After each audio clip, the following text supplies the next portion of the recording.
Shalom Akim, Call Halal Yahweh, Bahashem, Yahushai, Bahashem, Rakah Kradash, and double honors to the apostles and the elders of Great Millstone. This is the book of Proverbs, chapter 14, verse 1, and it reads, For every wise woman buildeth her house, but the foolish plucketh it down with her own hands. I came across this video here a few days ago, and I saved it because I want to come back to it and revisit it. But why is that? Akim, as we're growing in our wisdom, knowledge, and understanding of the scriptures, we begin to not only assess life, but more so specifically the women that we deal with through a spiritual lens. But why is that? Because when the Spirit of the Lord is dwelling on you, it'll keep you out of silly shit like this. On the screen it states, "This is who my wife is and I'm sick of it." All right? And let me say this, before this Jake reached this inflection point here, I'm sure he had multiple indicators which should have served as red flags of who he's dealing with. This type of filth does not occur overnight, brothers. All right? Don't get me wrong. A nice ass, legs, breasts, beautiful lips, all that is great on a woman. It's a beautiful thing, right? But we can't get lost in that. We should be able to look past that and be spiritually assessing who is this woman. All right? Nevertheless, let's get right into this video. This is shit a nigga got to deal with every goddamn day. This is shit a nigga got to deal with. This nasty, dirty, filthy shit. Nigga got to deal with this shit all day. Every day. Come home. This the shit a nigga got to deal with every day. Come home. Come home. Got to deal with this.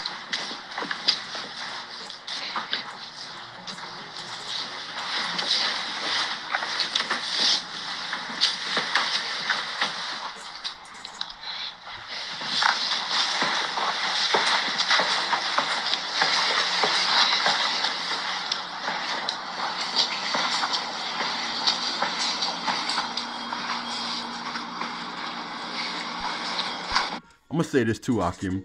You know, say if you're in that so-called dating phase, right?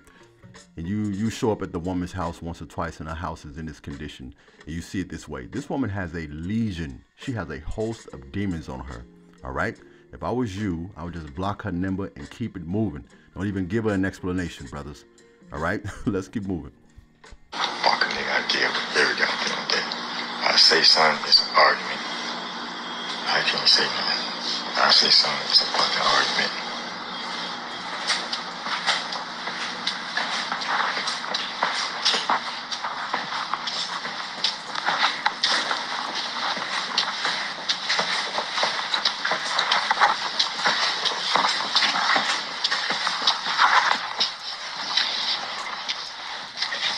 It's an argument if I say something, but that's what a nigga gotta deal with. This nasty, filthy shit. Goddamn dude. But that's who she is. All that trying to be in the club and look fine and look cute, but this who she really is. Let me stop it there. And I got news for you, my man. If your wife is in the club trying to look fine and look cute, she's looking for other suitors, all right? Other paramours, okay? The woman's job was never difficult to begin with, but they bought into Esau Edom's, the white man's system. You understand? The woman's job is to guide the house, to cook, to clean, all right? To keep your man's stomach full and his sack empty, okay? We begin to have children, you add children unto the family, you take care of the children. And men, we likewise, we have to make provisions for our family, all right? But nevertheless, let me get back to you women. In Titus chapter 2, verse 3 through 5, it tells us, the older women likewise, that they be reverent in behavior, not slanderers, not given to much wine, but teachers of good things. You older women have a responsibility today too as well, right? Because these young women got to be coached up that they admonish the young women to love their husbands, to love their children, to be discreet and chaste, not whores, thoughts, all right? And prostitutes, homemakers, meaning taking care of their homes, having things in order, good, obedient to their own husbands, not popping off at the mouth and talking shit, okay? That the word of the Most High be not blasphemed. Let's get another precept on that too as well, because we know line upon line, precept upon precept. 1 Timothy chapter 5, verse 14. I will therefore that the younger women marry, bear children, guide the house, have things together, have things organized, have things prepared. You're talking to a man that's been married, but his wife almost getting close to 2 decades. There's nothing better than coming home and the home has a nice aroma and things are in order and the plate is prepared. I feel like a rich man.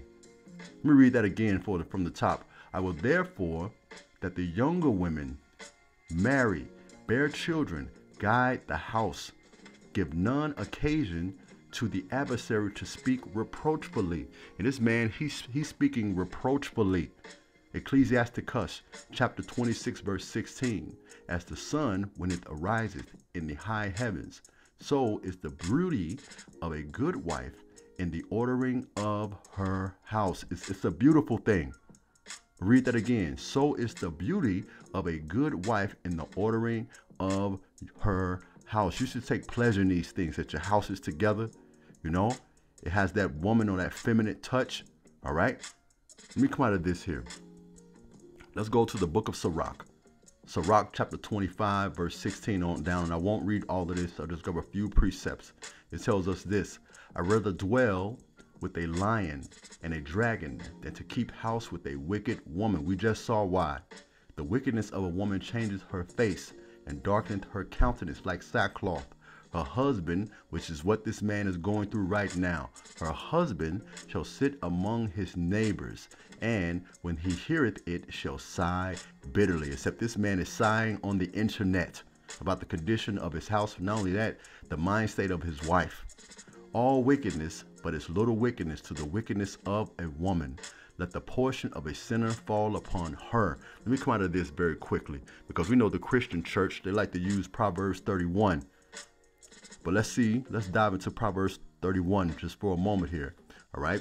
It states here, the sayings of King Lemuel. The sayings of King Lemuel, an inspired utterance his mother taught him. All right. His mother was putting him up on game. Verse 2. Listen, my son. Listen, son of my womb.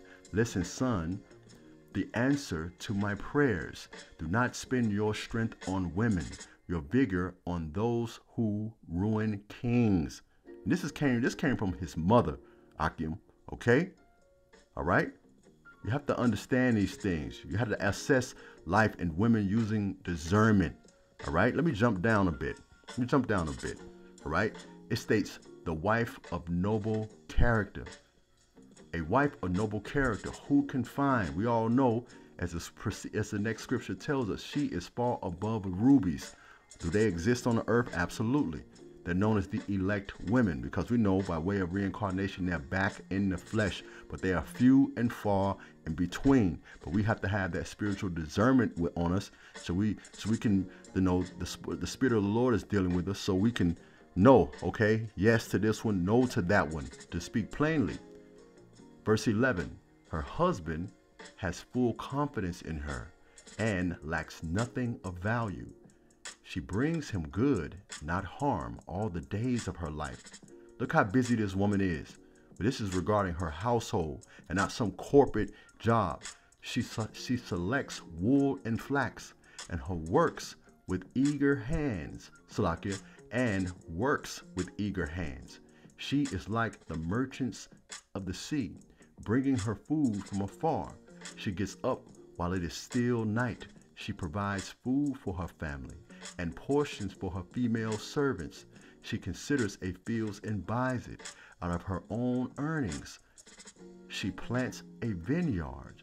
She sets about her works vigorously.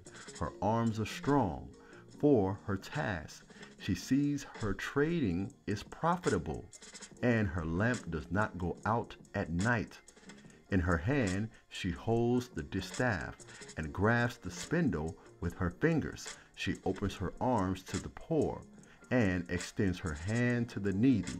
When it snows, she has no fear for her household. Why? Because listen to all the things that woman was doing to provide for her household. She was busy, all right? Not out in the damn streets. For all of them are clothed in scarlet. She makes her coverings for her bed. She clothes them with fine linen and purple.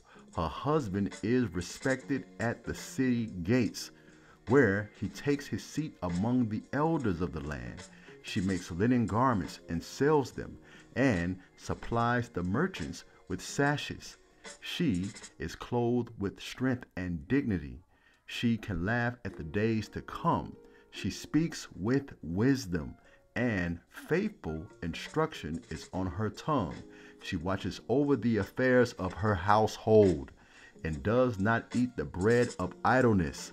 Her children arise and call her blessed, her husband also, and he praises her. Many women do noble things, but you surpass them all. Charm is deceitful, and beauty is vain. But a woman who fears the Lord is to be praised.